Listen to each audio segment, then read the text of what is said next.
Welcome to Then and Now, brought to you by the UCLA Luskin Center for History and Policy.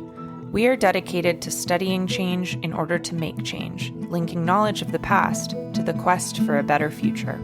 Every week, we interview thought leaders, historians, researchers, and policymakers about what happened then and what that means for us now.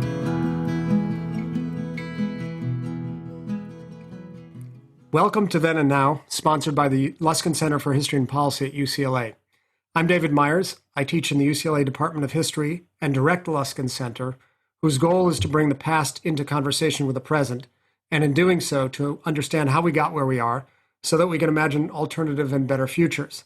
Our guest today is Professor Kelly Lytle Hernández, who is the Thomas Lifka Chair in History at UCLA, where she also teaches in the departments of African American Studies and Urban Policy. Professor Lytle Hernández is the author of two award-winning books, Migra, A History of the U.S. Border Patrol that came out in 2010, and City of Inmates, Conquest, Rebellion, and the Rise of Human Caging in Los Angeles, 2017, about which we'll have a chance to speak in just a minute. Kelly is also the director of an extraordinary project based at UCLA called $1 Million Hoods that combines her work as a scholar and as an activist. And just last year, in 2019, Kelly received the prestigious Genius Grant from the MacArthur Foundation in recognition of her extraordinary work in studying and her efforts to combat racial injustice.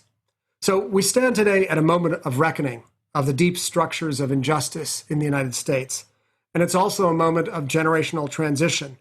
Just hours ago, today, Representative John Lewis was laid to rest after a lifetime of getting into good trouble, necessary trouble, as he put it. He was eulogized by three presidents and the Speaker of the House, as well as by one of the great prophets of the movement for racial and social justice, the Reverend James Lawson, who delivered an extraordinary remembrance of John Lewis. Reverend Lawson offered a sweeping historical account of the movement for racial justice and situated John Lewis as one of the founding fathers of the more perfect union that America must strive toward today. It seems fitting to have as our guest Kelly Lytle Hernández, who knows and has worked with Reverend Lawson, and who too uses her study of the past of racial injustice in order to agitate for a better future. Welcome to you, Kelly. It's really a delight to have you here on Then and Now. Thank you for having me. It's a pleasure to be in conversation with you, my friend, always. Wonderful. Is there anything you want to just say about the moment, about today, and where we stand at this moment in time, this moment of reckoning and of generational transition, before we delve into your important work? Well, that's a big question, right? So for those of us who have been working in the movement to end mass incarceration and mass deportation, we've been working for this moment for decades, right? I'm a baby in this movement. I've just been at it for 20 years. Other people have been at it for as long as this beast has been in place, certainly since the end of the civil rights movement. So I have great hope in this moment that the folks I know that I've been working with are prepared and ready to help us build this more perfect union, this more perfect world that we're all looking for. There's always something that is nagging at the back of my mind and the back of my soul these days. I am concerned about how rapidly the middle shifted from reforming police systems and carceral systems to talking more radically about abolition. And I hope that has deep legs and there's real support for doing the hard work that we have to do in the years ahead to divest, invest, and redress the deep history of white supremacy in this country, which is what you see manifesting at the edge of the knife, at the edge of the state, which is in our police and prison systems. So I have great hope. I have so much faith in my comrades. I have also reservations about how hard we're going to push. And a sober recognition of the challenges ahead, I imagine. So I want to, of course, we will talk about today and what the challenges look like at both local and global levels. But I want to go back to talk about your historical research, which has been so consequential and important for so many. as always, based on very careful, deep archival research. And it has really drilled down into those two issues that you mentioned, the phenomena of mass deportation and mass incarceration. And I'm wondering, what's the connection between those two? Why have the first two books that I mentioned dealt with those topics? Is that coincidental? Are they connected in some way? What do mass deportation and mass incarceration tell us about the United States and about deep structures in this country? You mentioned white supremacy, so I suppose the answer lies somewhere in that direction. That's definitely where we're heading with this answer. I think to be able to answer that appropriately, I really have to tell you a little bit about my story and how I came to study these issues. And for me, this is a deeply personal area of research. So I grew up on the U.S.-Mexico border in the 1980s and the 1990s when the war on immigrants and the war on drugs were both at a high pitch. And I grew up with the Border Patrol patrolling our communities, snatching people off of buses, questioning people at transit stations, coming to schools. That was a terrifying experience. And I don't come from an immigrant family. I was not at risk of losing my parent, right? Or my sibling or my uncle. And I felt how palpable the fear was in our communities around the Border Patrol. And I was deeply curious about why it was acceptable for this police force to swagger the way that they did through our communities and take people away. And that's from a very, very young age. As I got a little bit older and as a Black youth began to experience the policing around the war on drugs and getting taken out of school, put on the curb, parties broken up, friends arrested, friends shot, I began to see that kind of racialized policing in new ways. And what was always very curious to me is that the boys in green were policing the brown folks, and the boys in blue were policing the Black folks. And I wanted to better understand what the connection was between all of it. I didn't know what it was, of course. I was just a kid. I started doing some organizing work around undocumented migration and in the camps in North County, San Diego, as a teenager and through college. And I knew that when I got to graduate school, this was the question I wanted to pursue was, why is it okay, does it seem okay to the general public to so aggressively police Black and brown communities in these specific ways around immigration control and the war on drugs? So the first approach to this was to try to figure out the story that I thought I understood the least, right? To take the time to really dig deep into Mexican-American history, Mexican history, the story of the borderlands, and gain an understanding of what was happening with the Border Patrol. And I certainly came to the conclusion, and it wasn't hard to do, that the evolution of white supremacy in the US-Mexico borderlands and at the border targeted Mexican immigrants in particular ways, and that the Border Patrol, which was established in 1924 after the passage of new legislation, the National Origins Act, which was essentially a whites-only immigration law, went about its business by directing the violence of the state against Mexican immigrants in particular. And so I tracked that story over time, how Border Patrol violence remained consistently racialized, but shifted in its tactics over time. So it goes from being explicitly brutal and violent during the 1920s, when you see the lynchings beginning to surge once again, and the culture of racial violence is everywhere.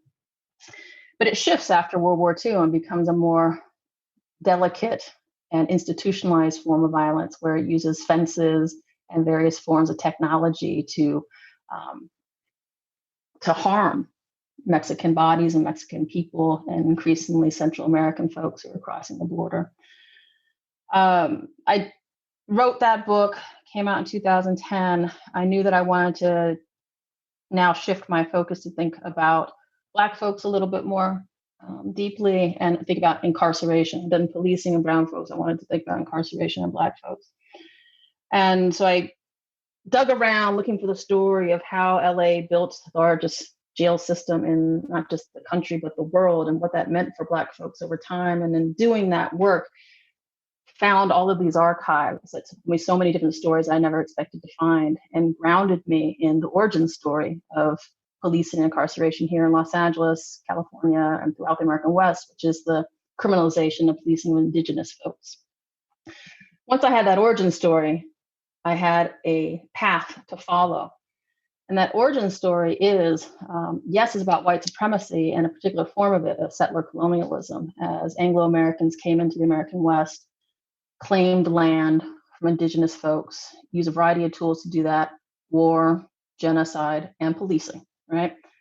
And once I began to understand the story of racialized policing through a settler colonial lens, I began to more firmly understand how all these threads were working together. In a white settler state, you have multiple attempts to lay claim to land, to secure power over a community, and to regulate the entrance of marginalized communities into that area. And so what I began to better understand is that there have been 3 forced migrations in the making of the United States. The first, of course, is the targeting and removal of indigenous populations, that process of native elimination, as Patrick Wolf and others have put it. That removes anywhere between 2 and 17 million people from their homes, right? The second forced migration, of course, is the transatlantic slave trade, which brought over 400,000 enslaved persons to this country, which grew to more than 4 million by the beginning of the Civil War. And the third is the effort to regulate who's able to come to this country. And that third forced migration is deportation. And the United States federal government has instituted more than 50 deportations since 1896. Those 3 forced migrations together, when you think about them together, help us to really understand the persistence of the United States as a white settler nation that has a culture that tends toward the removal and elimination of indigenous folks and racial minorities. And so that's how these stories fit together. Mass incarceration and mass deportation are 2 systems of a white settler society that trends and thrusts constantly toward native elimination and the disappearance of racialized minorities, as well as queer folks and sexual so-called deviants. So I didn't see all that. I didn't know all that as a child. I didn't see all that. I didn't know that as I was working my way through these books. But that's where I am now after this couple decades of scholarship. So much of interest in that. I'm curious to hear your thoughts about how law works in such a system. Right? You have been drawn again and again to law enforcement, right? Mechanisms of law enforcement.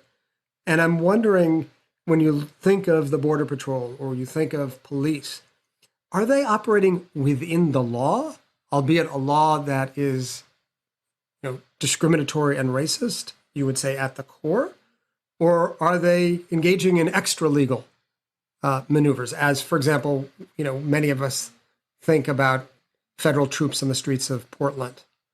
What is the relationship between law and that system of white supremacist exclusion that you've drawn? Because you're drawn back again to mechanisms of law enforcement. I'm just sort of curious how you understand.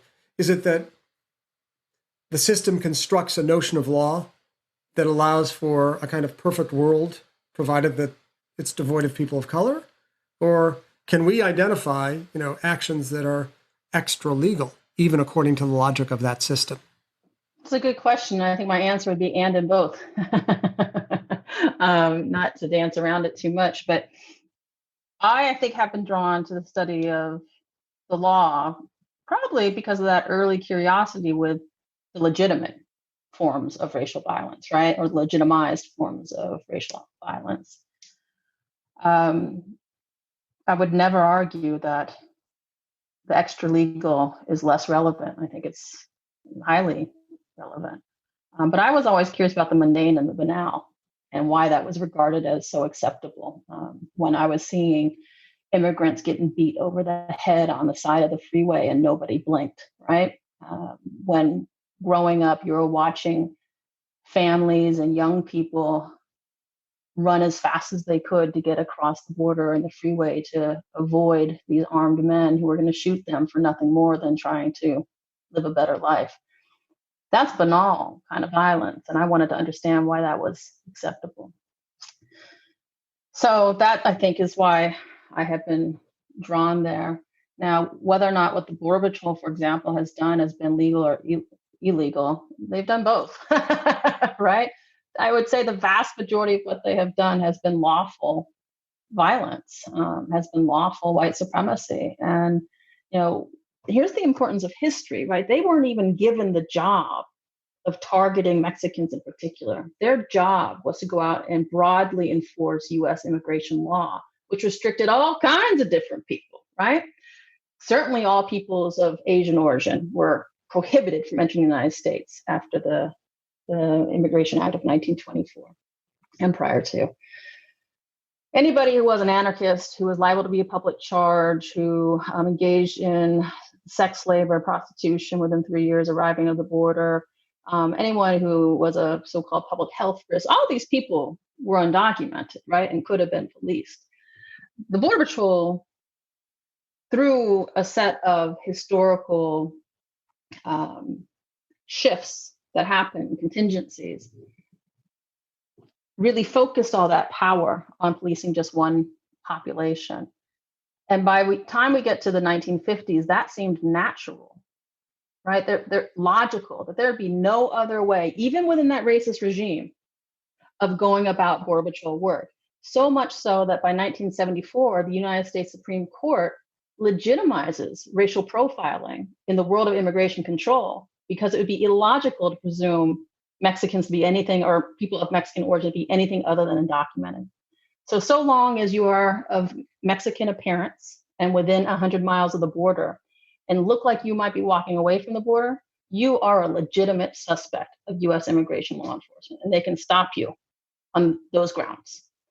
So that became law, right? That form of racial profiling. Where's the public in the story? Where's public opinion?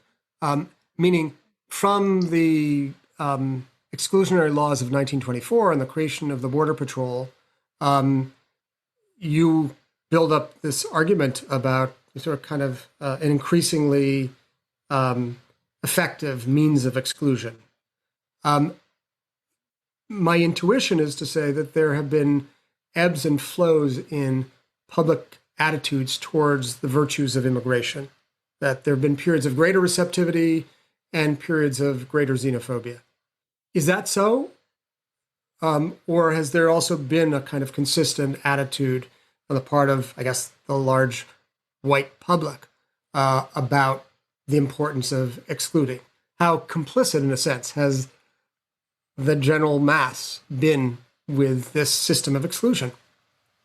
Totally complicit. And so what you describe as receptive versus xenophobic, I would describe as the two different faces of white supremacy, right? So you have the economic demands of white supremacy that always wants to bring in racialized, marginalized, temporary workers into the fields, into the factories, into our homes, right? That will never become permanent members of our society, but are disposable, deportable, racialized, excluded. Now that's the sort of raw capitalist economic side of white supremacy, of racial capitalism.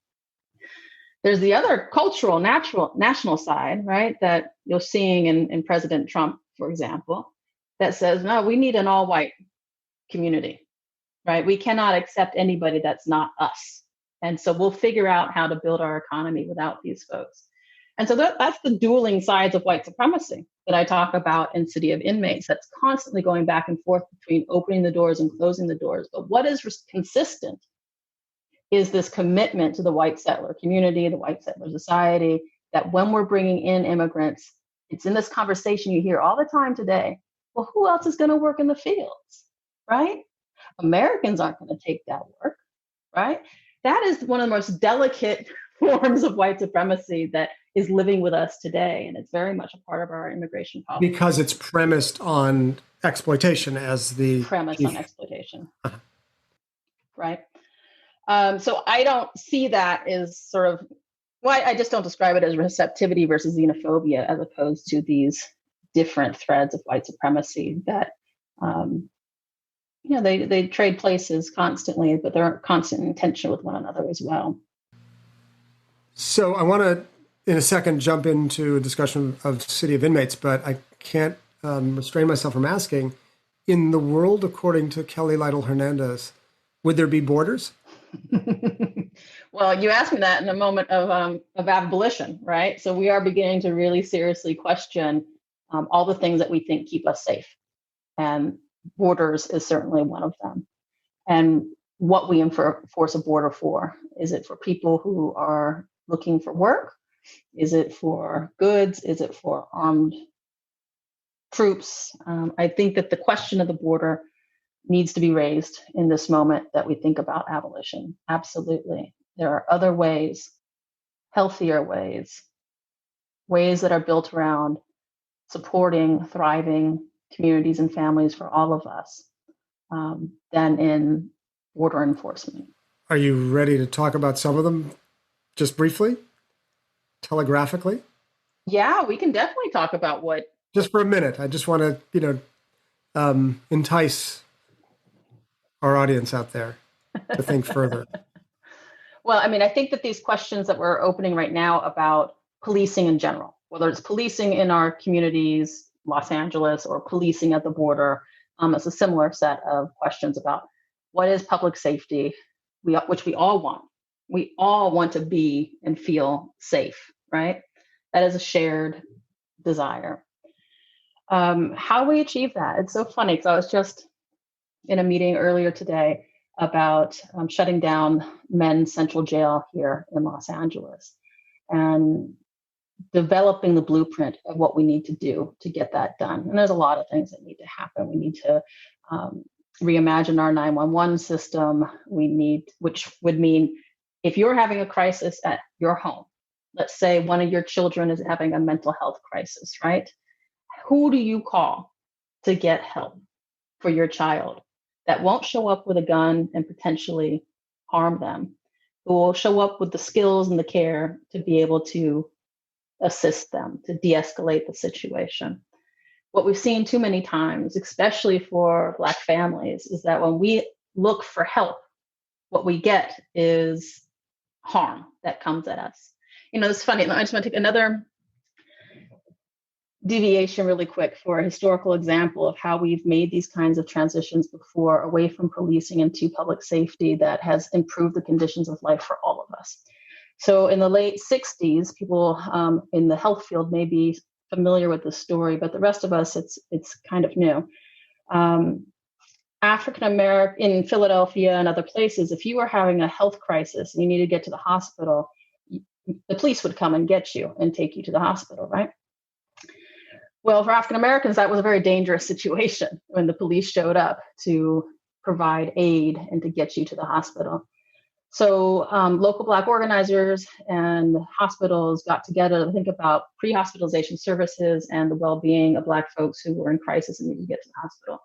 And they developed a new system whereby people who were trained in transportation and basic healthcare would show up and provide the transportation to the hospital. This is the origin of the EMT service, right? So that has transformed all of our lives. We now have someone to call when we're experiencing a physical health crisis who will safely get us to the hospital. We've done that before, and we're asking to do that again over and over and over and over until we get to the point that we don't need police to respond to all of our social crises. So what does that look like today? It looks like revamping, reimagining our 911 system. It looks like revamping, investing in our K through 16 educational system so that transitional age youth, the people who are most often policed and caged, that 18 to 26 age in particular, are fully engaged in their own personal development and education without worry of food, of labor, that they're developing their young minds that science has told us is still developing in this period of their lives. So these are the kinds of investments, interventions that we can make that are just so logical and sensible to improve well-being for all of us.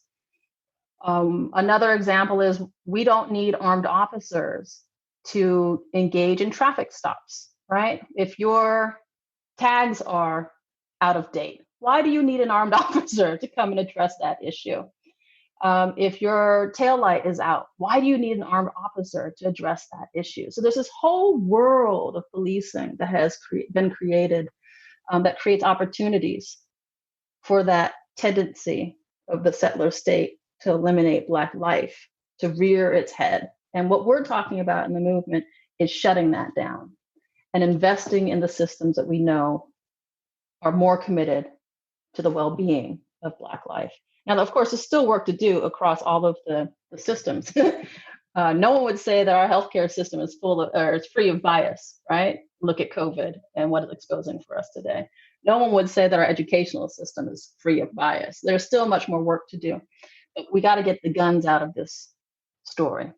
We got to get that training for violence out of this story and continue the work in our schools, our healthcare system, and elsewhere. It's interesting because in a certain sense, the question arises, don't you need to actually excavate the foundation of the system and completely replace it? But in a certain sense, the theory of change you propose suggests, begin at the local level, get the guns out of the hands of people. And that's a way to start with, while that, long, laborious work of excavating the foundation proceeds. Yeah. Begin at the local level. Begin with, that which is tangible or seems to be within grasp, as it were. I think there are a lot of beginning points here. Yeah. I think there are three things we need to do.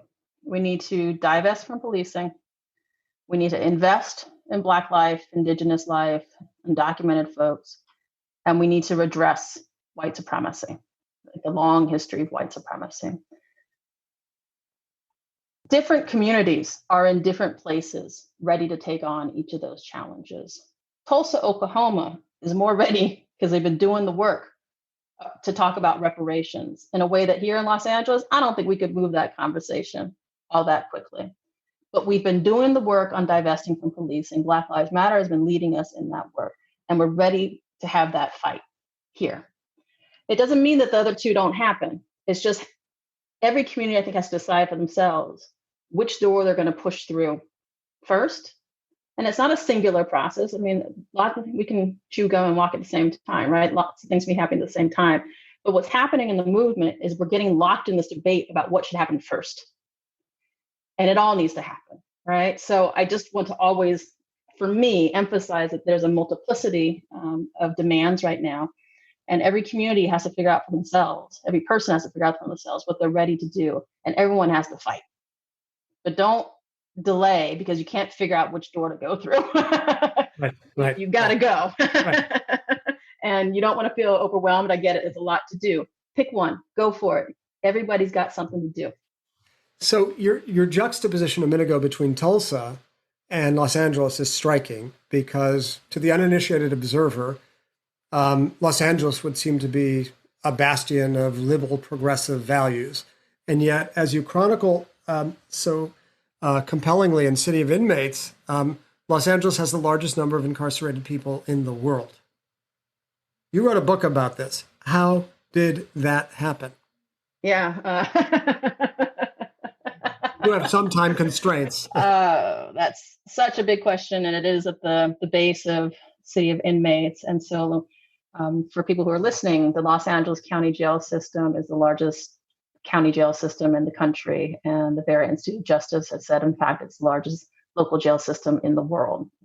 So there are other singular institutions which are probably larger, but when we talk about county jails, LA is right at the top.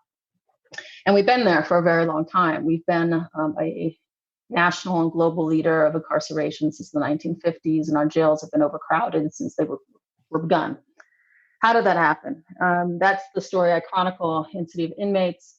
And it's about LA, yes, but it's also more broadly about the American West and our story of policing and incarceration, so lifting up a regional twist on what we've now come to understand as the history of racial capitalism coming out of the American South and the American North, the urban North. So the story that I tell is about, in the US period, how after the US-Mexico War and white settlers pushed into this new contested territory, one of the tools that they developed to criminalize and remove indigenous populations from the land was law and law enforcement, right? So we want where you live, we want the land that you've been caretaking for thousands of years. How do we get you off of it? Well, there's a couple things we can do, right? We can send our army, we can definitely do that. We can also call you a criminal. We can look at the behaviors and activities that you're engaged in and deem them illegal and call you either vagrants, right? That's a very popular one, or drunks, trespassers on what is now our territory. And so that's the origin story of policing here in Los Angeles and across the American West, the arrival of white settlers and the strategic criminalization of the indigenous population with the clear goal of banishing indigenous peoples outside of the boundaries of the city and the county to the hinterlands, while a war of genocide was unfolding, certainly in the mid-19th century. So when you understand that as the origin story of criminalization, policing, incarceration in the American West, and you begin to march forward, what you do is you can easily witness the transition of that story over time to target different populations, use different tools and tactics, but the outcome is always the same: the maintenance, the protecting of that white settler community. So in City of Inmates, I track through 6 stories this transition over time. Following a chapter on indigenous peoples, I go through probably what's one of the more surprising stories of policing criminalization in the US. And that is, at the turn of the 20th century, there are all these white men who were traveling the country looking for work. They had been displaced from land back east, especially after the Civil War and after the rise of corporate capitalism. And they struck out west looking for work. They worked in the seasonal industries, lumber, mining, all of that. And you have all these white men who are moving without women, without regular work, and without land. And they too constituted a form of a racial threat to the settler society because they refused to buy in to the settler ideal. And you had all these white guys sitting around in the center of LA who refused to settle down. And they became the targets of a pretty profound war on tramps, a war on hobos. And so if you went to the LA County Jail in 1900, 1907, it was almost 100% white men. And those were largely people who were swept up on these raids against so-called tramps and hobos. So after telling that story, I then go through a variety of other stories: the criminalization of Chinese immigrants, the rise of immigration control as a new tool of criminalizing and banishing unwanted populations, and the creation of immigrant detention as a new form of human caging. The rise of efforts to criminalize Mexicans who were arriving in the early 20th century, right on up to the late 20th century, early 21st century. How the development of a new tool, which is in 1929, the United States Congress first criminalized unmonitored entry into the United States. They called entering the United States without authorization a misdemeanor, and returning to the United States after deportation a felony. That was a strategic choice to be able to manage the flow of Mexican migration into the United States. And it was critically important because it directly led to the expansion of the federal prison system across the country, certainly here in the American West and here in Los Angeles, and led to large numbers of Mexican immigrants being incarcerated. That piece of legislation is critically important to us today because that is the law that sends more people to federal prison than any other code in the country. So it very much lives with us today, and it was born with the strict intent of managing Mexican immigration to the country. And then I go and I spend a good deal of time talking about how the rise of incarceration targeting LA's Black community was joined by a profound level of violence targeting Black life and Black bodies, which remains consistent to this day, of course. And I do that through chronicling the first recorded killing of a young Black man by the LAPD. His name was Sam Faulkner, and he was killed on April 29th, 1927 by the LAPD. And I tell that story as part of the origin story of police violence in Black communities, but more important as the origin story of Black protest against police violence, and then track that protest all the way through the explosion of the 1965 Watts Rebellion. So that's sort of the story that I tell in City of Inmates, that tracks through different communities, different tactics, different periods, but remains consistent over time. That criminalization, policing, incarceration has been a familiar tool of the settler state. And you can certainly see it happening today with the aggressive policing of our houseless and homeless populations, with the racially disparate outcomes of policing incarceration for Black folks, in particular, in terms of disparity, for Latinx folks, in terms of sheer magnitude. That settler story is very much alive on the streets of the city, as is the protest. Right. And I guess the protest raises a question, which is, what possibility for protest, resistance against such a dominant white settler machine is there? And I guess just in thinking of the historical accounts which you've offered, what agency is there in the hands of those who are the victims of racism and discrimination? Is it the case that the state and its mechanisms of oppression are all powerful and leave no possibility for agency? Or is there some measure of agency that remains in the hands of the victims of discrimination? What does that look like over the long duration up to the present? Yeah, of course there's agency, right? I mean, we're here and we're alive because of the agency of our ancestors, right? So I am testament, and so many people are testament to the fight that has been had to make sure that we had the right to breathe and to be here. So I affirm agency left and right. The settler dream has never won, and it's because of the persistence of the people. So I believe that in this moment that you and I are talking, what is this, July 30th, 2020, there's great potential for lifting our horizon of what's possible in terms of taking on this particular domain of white supremacy in policing and incarceration. 4 months ago, people regarded those of us who talked about defunding the police and moving resources over to schools and healthcare as wackadoos, right? As radicals, which is the radical part is probably true.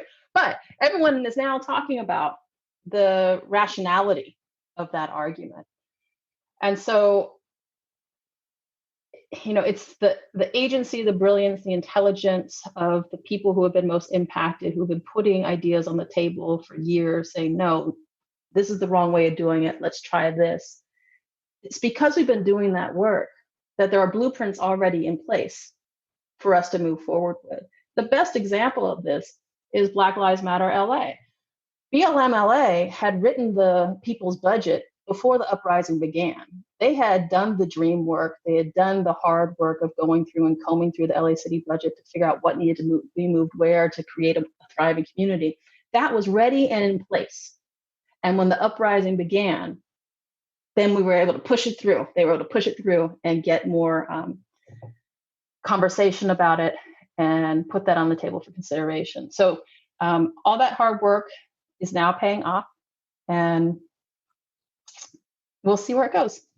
So I'm interested to ask about your particular role in that work, and particularly in the way in which you understand the relationship between your scholarship and your activism.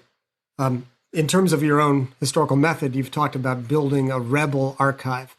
And I think that points to the intersection of scholarship and activism. And I'm wondering, can you reflect on your method, or more broadly, your understanding of that point of intersection between scholarship and activism in your own work?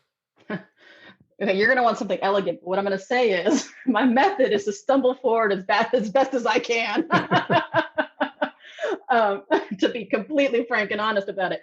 I am a historian. I feel that is my craft. That is where I am strongest, is in digging up those histories and trying to craft them in a way that is connected to our present and can help us to imagine new futures. So a lot of the work that I've been doing more recently in $1 Million Hoods is not necessarily historical work, but it is work that in working with community, when I finished City of Inmates, there was a set of questions about how do we get data, how do we get information, how do we get archives, right, out of the state, out of the local law enforcement.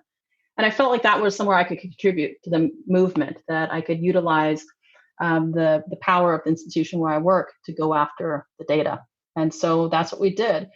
And when we won the data, then it became a question of what do we do with it? And I had to learn really quickly what big data is and how to build a team and what GIS is. And together, between the community and a pretty extraordinary team we put together here at UCLA of data scientists, we were able to build this mapping system, $1 Million Hoods, where we show how much is spent on incarceration per neighborhood. So every neighborhood where more than $1 million is spent per year locking up people in our local jail system, boom, is $1 Million Hood. We built this based upon some work that was happening back east, $1 Million Blocks Project, and some work and thinking that people incarcerated in New York had been doing about zip codes. And so my method in that sense is to listen and do what I'm told by most impacted communities who say, okay, this is what we need. You're in this particular position to help us get it. Go do it. And that's how $1 Million Hoods happened, right? Is that collaboration. In most, that is, people, I think in the academy see it as my project. It is not my project, not by any means. I've had the pleasure and honor of administering pieces of it, but that truly is a community-driven, community-accountable research project. And if it has been of service, it's because we have listened to the brilliance of community members who were telling us what to do.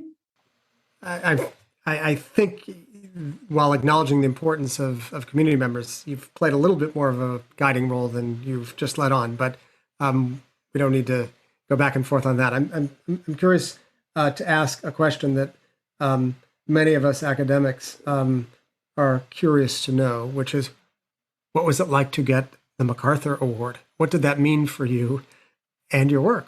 What was it like to get that phone call, and what do you want to? What kind of use do you want to put the resources of that prize toward? Yeah, getting the phone call was bewildering, right? You're just going about your day and you think someone's calling you and telling you lies, and you're trying to figure out why someone would call you and do such a thing. It's been a blessing and a burden. So certainly the ways in which the MacArthur has allowed myself and associated projects to show up in spaces has been useful. I'll be frank, right? So it is a little bit of varnish and polish. It's a piece of bona fides that when we've been doing all this radical work and talking, and you show up with a MacArthur in your crew, right? It has helped us, and we've used it strategically for those purposes. It means nothing, right? In sense of my own intelligence, right, of the genius. What it does do is it gives us another tool to keep pushing for the world in which we believe, the world in which we dream. That's the blessing part. The burden part is, it frankly made me busier than I've ever been in my life. I've gotten to know some incredible people I never would have met without that connective tissue. And I want to be involved in so much. I want to support so much that is happening. I want to participate. I want to listen. I want to hear. And so it makes it difficult to make choices with what I can do in the course of my day, because there's so much beautiful work that's happening everywhere across this country, frankly, in many all around the world. So that's the part that's for me personally, very difficult, is trying to make decisions about how to move forward. What do you think needs to be done at your own institution at UCLA in this moment of uprising, of new consciousness, of despair, of hope? UCLA has been your home for a pretty long time. You did your PhD at UCLA. You've been on the faculty for a pretty long time. What do we need to be thinking and doing as our share in this moment? We need to lead, right? And there is a mass uprising for Black life that is happening across this country and around the world.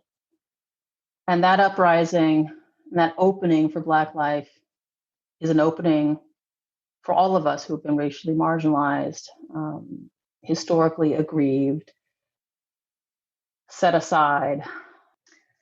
And so UCLA, I would say, and you and I can have a conversation about this. I'm curious about your thoughts as well, which often calls itself the leading public institution of the world, needs to honor that identity that we've assumed for ourselves by figuring out how to shift our own internal budgets so that they reflect a firm commitment to making racial justice real in every way, in terms of admissions, curriculum, faculty hiring, staff hiring, creating pathways for our staff members to be mobile, economically mobile, and how we engage community members. What is the responsibility of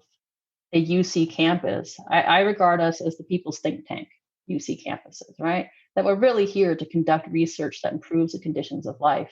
UCLA has to get serious about investing in research that attacks white supremacy and improves the conditions of life, led by Black life in this moment, but certainly not exclusive to Black life. So I would like to see UCLA lead on all of those points.